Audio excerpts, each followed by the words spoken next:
Be confident, be bold, be authentic, but don't forget to take action. This is Ordinary to Badass, where our stories empower women to step into the spotlight of their own lives and pursue what they're truly passionate about. It's time to step into the arena and become more than just extraordinary. It's time to become a badass with your host, Marie Sonneman.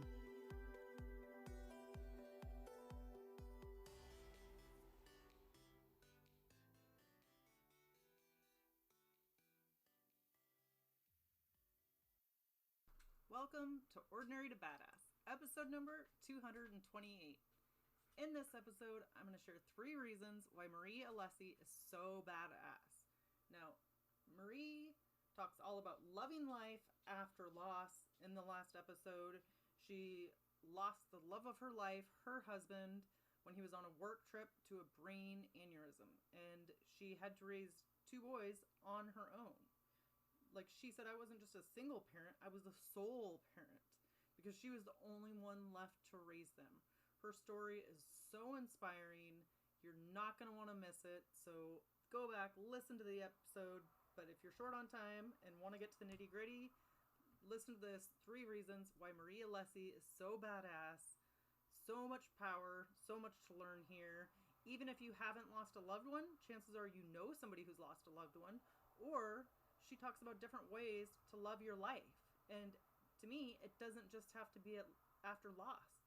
You can love your life right now and find ways to seek happiness, to seek joy. So Marie's episode is an absolute one to go back and listen to, because sometimes we think we can't overcome these hard situations, or we have something horrible, awful, painful that happens to us. And we think that sentences us to a life of misery. And it's just not true. If Marie can find love or love her life after losing her spouse, then chances are you could probably love your life too after a hard situation or something crappy happens. Again, take the time you need to grieve, to heal. I'm not saying don't feel your emotions, but there was so much goodness in that episode. If you're loving the Ordinary to Badass podcast, I would be super grateful if you headed over to iTunes and left a 5-star rating and review. I don't know if anybody's told you lately, but you're a total badass. I love that you listen to the show, and I want other badasses just like you to find the show. And that only happens if you head on over to iTunes and leave a 5-star rating and review. All right, with that, let's get to the episode.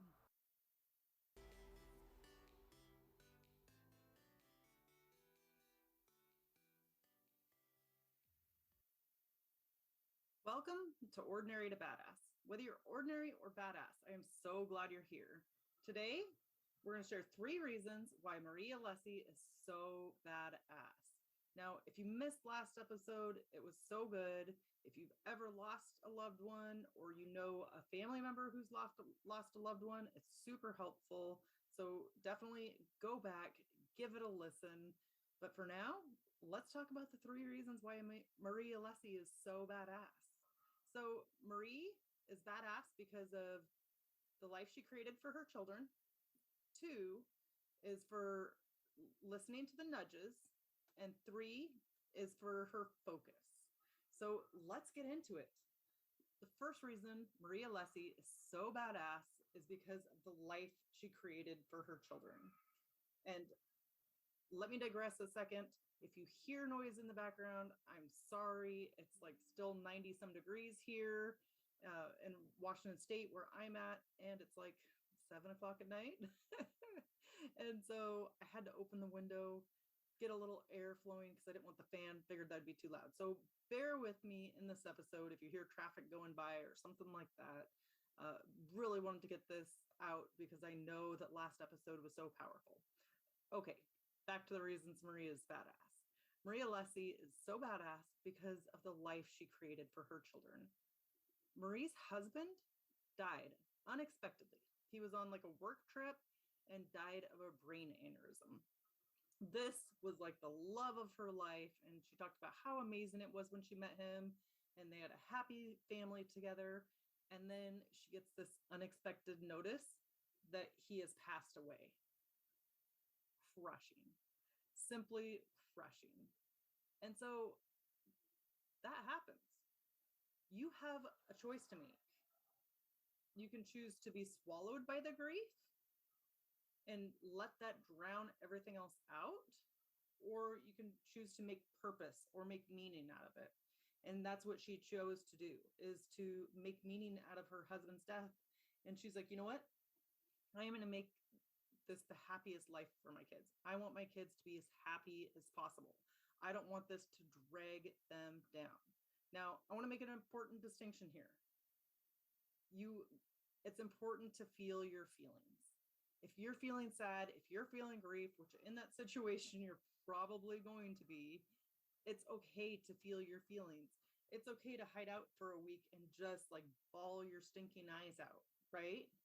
And I'm telling you, I lost a loved one, as I mentioned in the last episode. I lost my 17-year-old stepdaughter, and it was hard as heck.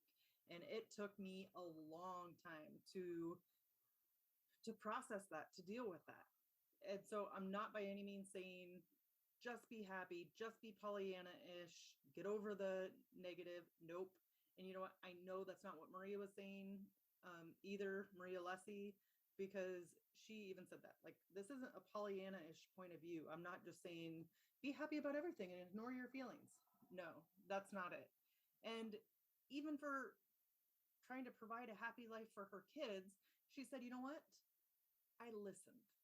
That's what I did above all else, is I listened. And her two sons, they both processed their grief differently. She said in the beginning, one of them wanted to talk about everything and the other one wanted to say nothing. And then it switched, right? It's like it switched completely to where then the one that wasn't talking about anything decided to start talking, and then the other one shut down a bit. But everybody has their own process. How I might react, how Marie Alessi might react, and how you might react to death of a loved one is going to be completely different. So that's pretty special in itself, is that she had the wherewithal in such like a traumatic and grief-filled moment. She had the wherewithal to let her sons process the grief as they needed to let them have their own version and not expect them to all be on the same path and do the same things. And she even said, you know what? Therapy doesn't work for everybody. Certain things aren't going to work for every single family. So listen to your kids, listen to your family members, listen to what will work for them. Don't try to fit everything into a box, right? Because everybody is not going to react the same way. So I love that she did that, and the life that she created for her kids, and how she was intentional about trying to be happy, trying to make her kids happy, but also listening to them, listening to what they had to say, listening to how they grieved, listening to just how they were processing everything, and letting them do it on their own stinking terms. Because it is not easy. It's not easy dealing with your own emotions, let alone like dealing with your kids' emotions and letting them process it in a way that's different from your own. So, what can you do to create a happy life? If you have kids, what can you do to create a happy life for your kids? How can you listen more? It's so easy to think that we know all the answers, especially the older that we get. It's like, oh, I got this. I can help them out. I know it. But you know what? It doesn't always work that way. How you think about something might not be how your kids think about it. So that's what I would urge you to do this week, is to listen to your kids, to really pay attention to what they're saying, and maybe let them react their way instead of expecting them to react your way. I think that is huge. And you know what? If you don't have kids, then this can be with family, loved ones, right? A significant other. Listen to people. Let them react. Let them, you do you, and then I'll do me, right? Let them do it their own way. And it's hard. It's hard to sit back, take a back seat, and let somebody go through something, especially if you think you know the answer. But you know what? What's right for you may not have been what's right, or what may not be what's right for them. All right. The second reason why Marie Alessi is so badass is because she listened to the nudges. So in this episode, I was talking with Marie, and she was just saying how, she really had to tune into the nudges, and she didn't quite realize how soon it started, because I pointed out to her, like, wow, it really sounds like you were like sinking into your intuition. You were listening to your intuition. And how did you tap into that? And, when her husband died, she was fully tapped into that. And she got little nudges of things she should do. And she followed those nudges. And one of them was speaking at the funeral or the memorial service. She spoke at that. And she said I can't remember, she said there was 500 people, but there was a lot of people at the funeral, and people were like, how did you have it so together? Like, how did you have so much together, and you were just able to process it, or to stand up there and make your words make sense? Because for a lot of people, it won't. Like, you can't put two sentences together after a loved one died, right? It completely depends on your situation. But you know what? She listened to her nudges, and she's like, something good has to come from this. Something has to change. It's so easy to ignore our intuition and ignore what they're telling us. But the payoffs are huge. When have you listened to your intuition and it led you astray? Sometimes we don't know. Like, we listen to our intuition and we're like, did that help me? Did that not? You don't know, because it could have saved your bacon from a tough situation, right? But you don't necessarily know. Or maybe, like, in hindsight, like in Marie's situation, in hindsight, when she looked back, she's like, oh man, I really did listen to my intuition. Like, I did this, this, and this. And maybe you get a little bit emotional, right? Because you see in hindsight how it all played out. But there's so much power in listening to your intuition. And as Marie said, once she listened to it once, and the more she did it, the better she became at listening to those nudges. Are you listening to the nudges in your life? Or are you listening to your intuition and what it's telling you? Now, I feel like a lot of women have intuition, or they're a little bit closer to their intuition and maybe easier to access. I don't know. But I think probably for anything, whether it's men or women, getting silent, having 5 minutes a day of just being silent and listening to yourself, that is huge.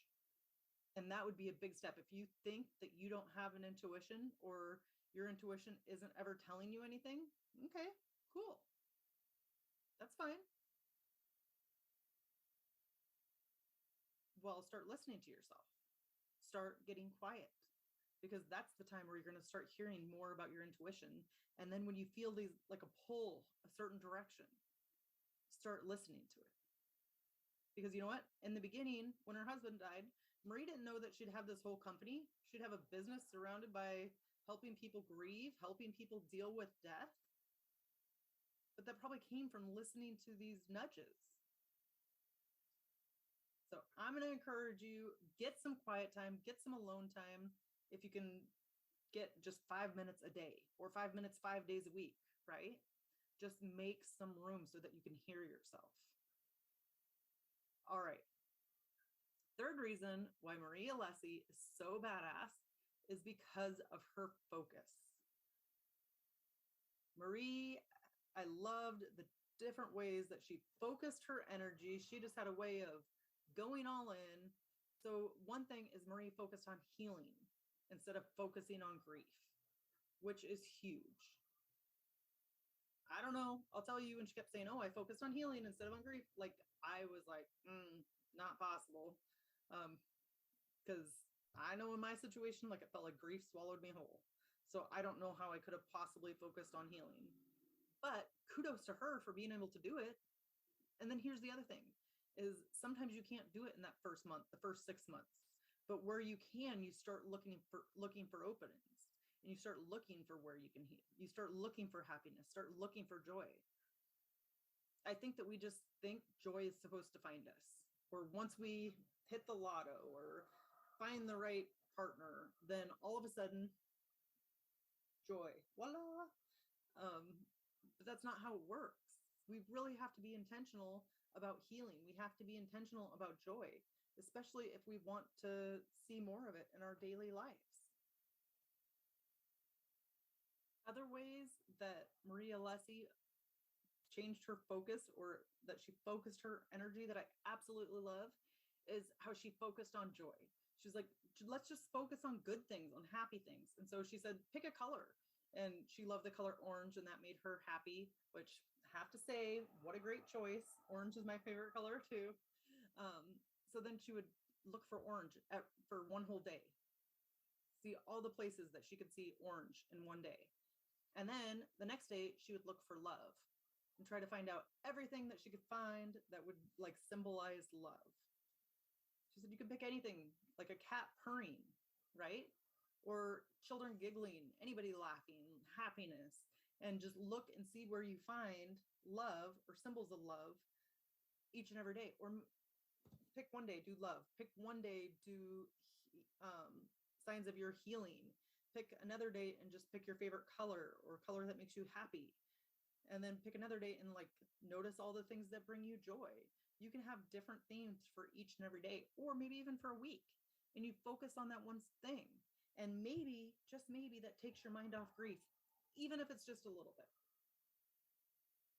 So I love her ideas. I don't even think that you have to be grieving to do this. I think this is for each and every one of us.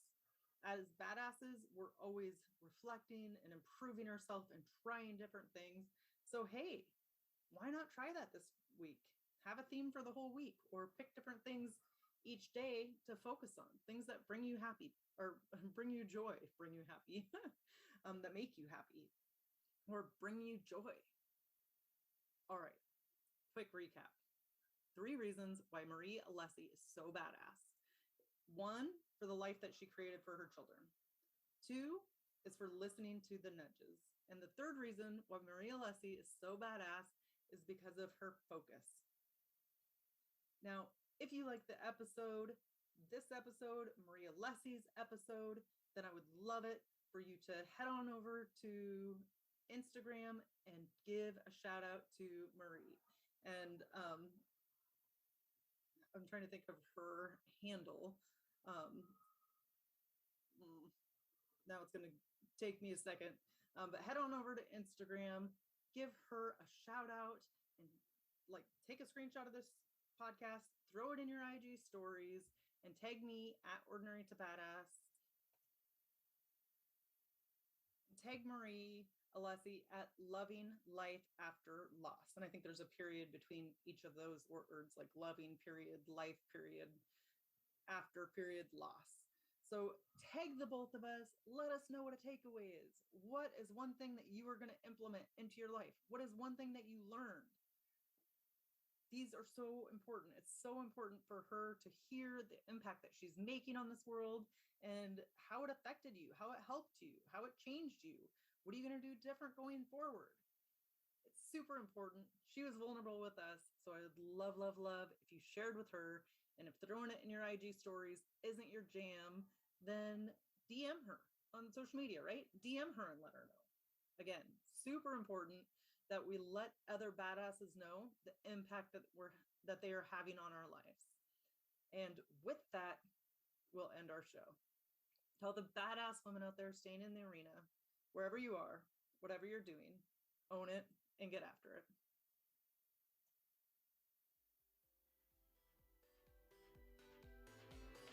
Now that you've listened to this episode of Ordinary to Badass, we want to hear from you. Go to our website, ordinarytobadass.com/podcast, and submit your own experience on how you took your life from ordinary to badass and get the chance to be on a future Spotlight episode of the show. That's ordinarytobadass.com/podcast. While you're waiting for the next episode of the show, wipe off the sweat, dust off the dirt, and get back in the arena.